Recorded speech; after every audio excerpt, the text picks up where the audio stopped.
Hi friends, Jai Jagannath. Welcome back to my channel. तो आज मु आपण मानक पई बहुत ही टेस्टी बोईतालु पोड़पिठार रेसिपी नहीं आछि। तो चलंतु देखिबा। सेति पई मु 1 केजी बोईतालु को भल भाबरे वाश करी बड़ बड़ पीस करी काटी नहीं छी आउ ताकू सिझे नहीं छी। एठे मु 2 कप अरुआ चाउल को 3 घंटा आगरु बतुरे नहीं छी। तो एबे मु सिझा बोईतालु आउ अरुआ चाउल को मिक्स करी भल भाबरे ग्राइंडिंग कर देबी। तो देखंतु मु 2 थर रे आकु ग्राइंडिंग करिछि। तो अधा अरुआ चाउल आउ अधा सिझा बोईतालु को एठे नेछि। सेथिरे अल्प गुजराती आउ गोलमर्च को मिसेई आकु भल भाबरे फाइन पेस्ट करि नेबी। तो यही प्रोसेस को मु 2 थर करिछि। 2 थर रे आकु भल भाबरे ग्राइंडिंग करी गोटे बाउल को बाहर करि नेछि।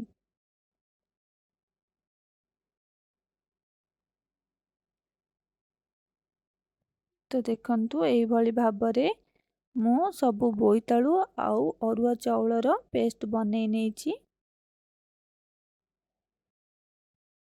तो एथिरे मु गोटे कप आउ 1/3 कप सुगर ऐड करिछि आउ स्वाद अनुसार लूण पके भल भाबरे मिसई नेछि।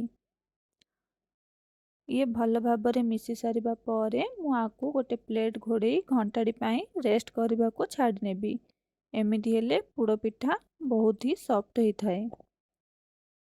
तो एबे मु आकु भल भाबरे मिसई नेबी। तो फ्रेंड्स, आपण माने जदि मो चैनल रे नुआ अछंती ताहाले मो चैनल को सब्सक्राइब कर दियंतु, लाइक करंतु, शेयर करंतु आउ किछि डाउट थिले कमेंट करी मते जणांतु।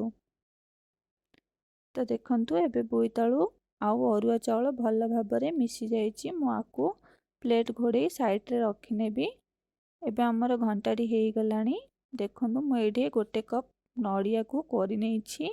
बादाम को भल भाबरे भाजी तार चोपा छड़े एथिरे गोटे कप बादाम भजा बादाम को ऐड करि नेछि।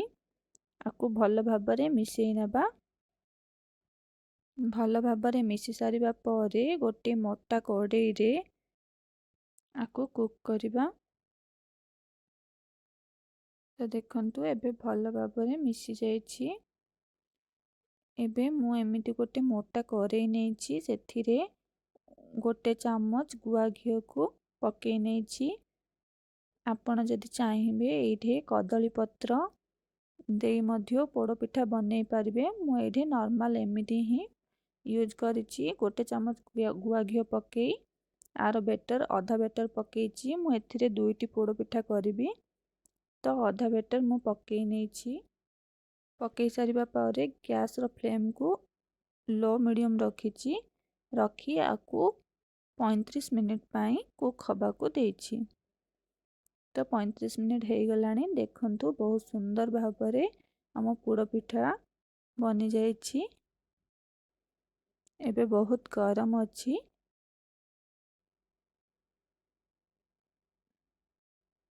तो देखंतु फ्रेंड्स, कलर भी बहुत सुंदर आसीछि। आपण माननकु जदि एही रेसिपीटी पसंद लागे तो आपण माने आकु घरे निश्चय ट्राई करंतु आउ आपणक फैमिली मेंबर सहित एंजॉय करंतु। Thank you for watching.